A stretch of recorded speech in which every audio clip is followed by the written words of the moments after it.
about that many times, and basically the reason that we don't do that is that chickens seem to operate better in recognizable flocks. There's a pecking order, if you will. They know each other. They got the friend they like to sleep next to. But if you get 3,000 chickens in one enclosure, they get psychotic. They do. And they'll pile up. They're genetically related to T-Rex. I believe and sometimes it shows. It really shows. They can be harsh. Yeah. So you got to keep them separate. So you keep them in separate flocks, but Sue is the one that came up with this idea of making long hens so you can leave it in that pen for about 3 weeks or 4 weeks or 2 weeks or whatever. Yeah, we don't have to move the fences every week. We could just move the houses at least once or twice or 4 times or 3 times, and then do the big labor push to move all the fences. Yeah. So you can move the house around, because obviously it gets trampled a lot faster right around the house. Pastured eggs on this scale is very labor intensive, very challenging. It is very challenging. It's economically very challenging. I mean, I'd like to see eggs at $6 a dozen. I think. I have to just finish running some models of my own farm, of our customers' farms.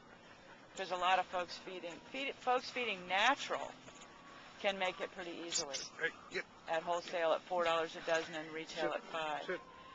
But once you switch to organic feed, which is 2.5 times more expensive than conventional, the economics change and it's more money out of the farmer's pocket. But the customers don't necessarily really understand yet the labor that's involved. And that it's 365 days a year, rain or shine, cold or hot, wet or dry, every day. Since I've started doing this, I've actually developed a bit more of an appreciation, even as I learned the negative side of factory farming. Because some days it's like, oh, it'd be so good to just flip on the lights, turn on the conveyor belt. Yeah. Because it's just, it's tough. So would you say that based on what you found, there isn't an economies of scale in the sense of having one large organic farm, maybe too much larger than this, but the answer would be just to have a lot of small farms that do I don't know eggs, yet. or I don't is that know what yet. you're- Like any small business, you want Yes. to gauge your production to your labor. Exactly. You don't want to have to run 2 shifts. No. So the more we streamline our production methods, maintaining the humane treatment of the animals, Yes. if we can what we have to do is for 2 full-time employees working about 55 hours a week each, what's the maximum production we can get without straining them?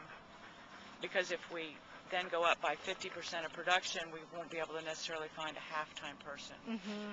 This scale is very close. I think 3,000–4,000 birds on pasture in the density that we have is good. We did try at one time to have 500 birds per flock, and it just didn't work. They'd be, the least little stress, and they got cannibalistic, they got weird, they got kind of nuts. We had to start pulling them out and separating them. And so 400 seems to be optimal for the number of feeders, the number of waterers to clean every day, the number of nest boxes, and so forth. But then It's something I'm studying very closely, is the small farm economics. Excellent question, and that question is part of what we're about, is that this feed mill, maybe, it's kind of like a field of dreams. Build it. When I started on that, I had to argue with my partner at the time about doing that. It got pretty heated, but somehow I could see, actually, that this could be a big answer to a lot of food problems. And so what this feed mill has done is it empowered grain farmers to grow more organic grains. That is, now that there's several thousand acres of farmland that's not being treated with chemicals, that we buy all their grain. And on the other side over here, there's small farms, which you mentioned, like Sue's, and others that are producing eggs, Pork. poultry, pork,